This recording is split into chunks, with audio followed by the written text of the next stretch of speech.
there's this whole notion that medication and therapy are in many ways unchristlike or ungodly, and that we are depending on the works of the flesh and not the work of the spirit to do some transformation in our lives. And I know that that's a real thing because I felt that way when I experienced my, depressive episode and my severe anxiety. 1, 2, 3. I was on 4 medications, 4 of them, but I didn't want to take one of them initially, and it made my mental health deteriorate. I can only imagine if I would have, 1, gone to therapy, and 2, taken medication during that time period, that I would not have some of the struggles that I have today. So now I have a very gentle mental. First of all, what I want people to understand is the idea that you shouldn't take medication or go to therapy because you're a Christian is a lie from the pit of hell. Do not buy into that. Therapy and medication are options. I'm not saying they are solutions. I'm saying they are options that do not make you any less godly. But the goal is health. The goal is to not say, I don't want to be on medication because it makes me look weak or feel weak. The goal is not about weakness or strength. The goal is health. It's like braces. The goal is straight teeth. Put the braces on. It's like glasses. I wear my contacts or my glasses every day. Why? Because the goal is sight. The goal is not to be able to say that I have perfect vision. What does that do for anybody? The goal is for me to see so I can do the work that God has called me to do. And for me during that time period, the goal is mental health. And even to this day, I still take my ADD medication. And sometimes, another medication if I'm struggling because my brain is racing and I got to sleep.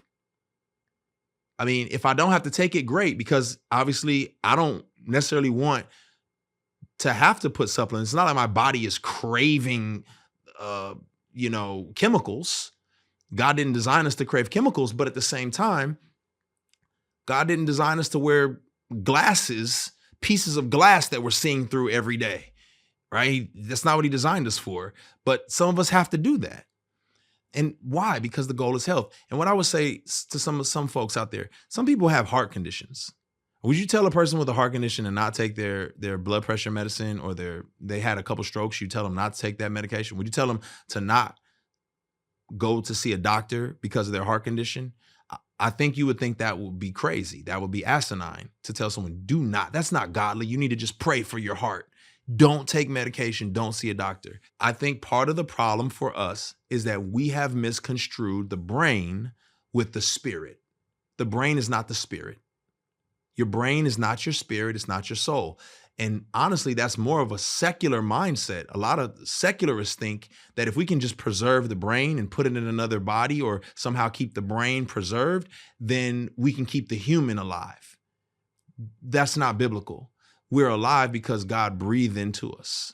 We're alive because supernaturally we are functioning because of God. Our soul, our capability to feel and emote and to dream about things beyond makes us not animals. Animals are not thinking like, man, how can I be a better lion? I probably should build a lion kingdom. They're not. They're functioning off of instinct. And that's the way they were designed. But God has made us in his likeness and his image, and we dream and we love and we process and we sing and we worship. We are dynamic individuals, and our brain is not our soul. Our brain is an organ in our body, much like our heart or our lungs, that is a part of the wholeness of who we are, that helps us to function. If our heart stops, the body stops functioning, the shell that God put us in stops functioning, and our spirit returns to where it needs to return to.